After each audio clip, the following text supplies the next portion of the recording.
ಎಲ್ಲರಿಗೂ ನಮಸ್ಕಾರ. ಸ್ಫೂರ್ತಿ ಸಿರಿ ಚಾನಲ್ಗೆ ತಮ್ಮೆಲ್ಲರಿಗೂ ಸ್ವಾಗತ. ಇವತ್ತಿನ ವಿಡಿಯೋದಲ್ಲಿ ವಿದ್ಯಾರ್ಥಿಗಳಿಗೆ ತುಂಬಾ ಅನುಕೂಲವಾಗುವಂಥ ಒಂದು ವಿಡಿಯೋನ ಶೇರ್ ಮಾಡ್ತಾ ಇದ್ದೀನಿ. ಹಾಗಾಗಿ ವಿಡಿಯೋನ ಎಲ್ಲೂ ಸ್ಕಿಪ್ ಮಾಡದೆ ಕೊನೆವರೆಗೂ ನೋಡಿ. ನೀನು ಸೋಮಾರಿಯಲ್ಲ, ಖಂಡಿತ ನಿನ್ನೊಳಗೆ ಒಂದು ಅದ್ಭುತ ಶಕ್ತಿ ಇದೆ.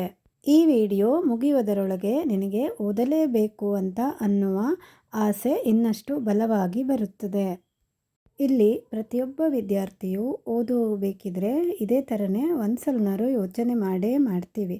ಏನು ಗೊತ್ತಾ, ಇವತ್ತು ಬೇಡ ನಾಳೆ ಓದಿದ್ರಾಯ್ತು, ನಾಡಿದ್ದು ಓದಿದ್ರಾಯ್ತು ಅಂತ. ಇವತ್ತು ನನಗೆ ಓದೋದಕ್ಕೆ ಮನಸ್ಸಿಲ್ಲ, ನಾಳೆ ಓದಿದ್ರಾಯ್ತು, ನಾಡಿದ್ದು ಓದಿದ್ರಾಯ್ತು ಅಂತ ನಾವು ಟೈಮನ್ನು ವೇಸ್ಟ್ ಮಾಡ್ತಾನೆ ಇರ್ತೀವಿ. ಆದರೆ ಆ ನಾಳೆಯಾಗೆ ಉಳ್ಕೊಂಬಿಡತ್ತೆ. ನಾವು ಕಳೆದು ಹೋದ ಕ್ಷಣವನ್ನು ಮತ್ತೆಂದೂ ನಾವು ಅದನ್ನು ವಾಪಸ್ ತಗೊಳ್ಳೋದಕ್ಕೆ ಆಗೋದಿಲ್ಲ.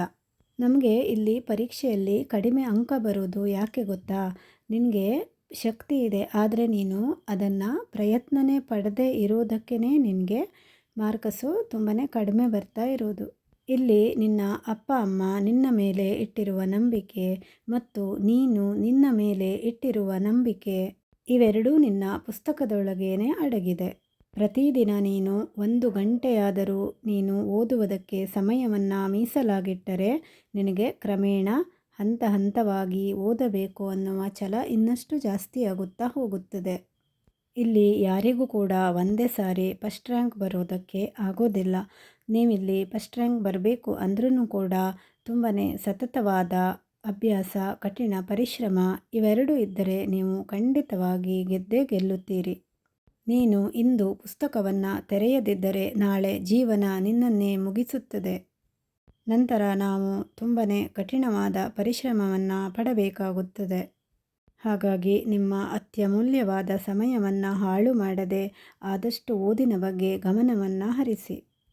ಮುಂದೊಂದು ದಿನ ನಿನಗೆ ಅನಿಸ್ತಾ ಹೋಗುತ್ತೆ, ನೀನು ಬೆಳೆಯುತ್ತಾ ದೊಡ್ಡವನಾಗ್ತಾ ಹೋದಂಗೆ ಅನಿಸುತ್ತೆ ನಿನಗೆ. ಏನು ಗೊತ್ತಾ, ನಾನು ಹಿಂದೊಂದು ದಿನ ಈ ರೀತಿ ಓದಿದ್ದಕ್ಕೆ ಇವತ್ತು ನನ್ನ ಜೀವನದಲ್ಲಿ ನಾನೊಂದು ದೊಡ್ಡ ಹುದ್ದೆಯಲ್ಲಿದ್ದೇನೆ, ನನಗೆ ಒಳ್ಳೆ ಕೆಲಸ ಸಿಕ್ಕಿದೆ ಅಂತ ಆವಾಗ ಹೆಮ್ಮೆ ಪಡುವವನು ನೀನೇ ಆಗಿರ್ತೀಯ. ನೀನು ನಿನ್ನ ಹಿಂದಿನ ದಿನವನ್ನು ಒಮ್ಮೆ ನೆನಪಿಸಿಕೊ. ಆವತ್ತಿನ ದಿನ ನೀನು ಓದದೇ ಇದ್ದಿದ್ರೆ ಇವತ್ತು ಇಷ್ಟು ದೊಡ್ಡ ಹುದ್ದೆಯಲ್ಲಿ, ಇಷ್ಟೊಂದು ಒಳ್ಳೆಯ ಕೆಲಸದಲ್ಲಿ, ಇಷ್ಟೊಂದು ಸಂಬಳವನ್ನು ತಗೊಳ್ಳೋದಕ್ಕೆ ಆಗ್ತಿತ್ತಾ ಅಂತ. ಇಲ್ಲಿ ನೀನು ಸೋಲೋಕೆ ಹುಟ್ಟಿಲ್ಲ, ಖಂಡಿತವಾಗಿಯೂ ಗೆಲ್ಲೋದಕ್ಕಾಗಿಯೇ ಹುಟ್ಟಿರೋದು.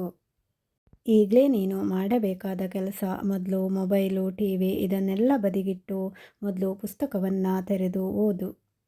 ಮೊದಲಿಗೆ 30 ನಿಮಿಷನಷ್ಟಾದರೂ ಮೊದಲು ಓದ್ಕೋಬೇಕು. ನಂತರ ಸ್ವಲ್ಪ ಬ್ರೇಕ್ ತಗೊಂಡು ಮತ್ತೆ ಓದೋದಕ್ಕೆ ಶುರು ಮಾಡು. ಇಲ್ಲಿ ನಿನ್ನ ಭವಿಷ್ಯ ನಿನ್ನ ಕೈಯಲ್ಲೇ ಇರುತ್ತದೆ. ಹಾಗಾಗಿ ಎಂದಿಗೂ ಸಮಯವನ್ನು ವ್ಯರ್ಥ ಮಾಡಬೇಡ. ಆದಷ್ಟು ನೀನು ಓದಿನ ಬಗ್ಗೆ ಗಮನ ಹರಿಸಬೇಕು. ಈ ವಿಡಿಯೋನ ನೋಡಿದ ಮೇಲೆ ನಿಮಗೆ ಓದಬೇಕು ಅಂತ ಅನಿಸಿದರೆ ಖಂಡಿತ ವಿಡಿಯೋಗೊಂದು ಲೈಕ್ ಮಾಡೋದನ್ನ ಮರಿಬೇಡಿ. ಹಾಗೆಯೇ ಈ ವಿಡಿಯೋ ಇಷ್ಟ ಆದರೆ ನನ್ನ ಚಾನೆಲ್ನು ಕೂಡ ಸಬ್ಸ್ಕ್ರೈಬ್ ಮಾಡ್ಕೊಳ್ಳಿ. ಹಾಗೆಯೇ ಈ ವಿಡಿಯೋನ ನಿಮ್ಮ ಫ್ರೆಂಡ್ಸ್ ಆ್ಯಂಡ್ ಫ್ಯಾಮಿಲಿ ಜೊತೆ ಇದನ್ನು ಶೇರ್ ಮಾಡಿ. ಈ ವಿಡಿಯೋನ ಪೂರ್ತಿಯಾಗಿ ನೋಡಿದ್ದಕ್ಕೆ ತಮ್ಮೆಲ್ಲರಿಗೂ ಧನ್ಯವಾದಗಳು.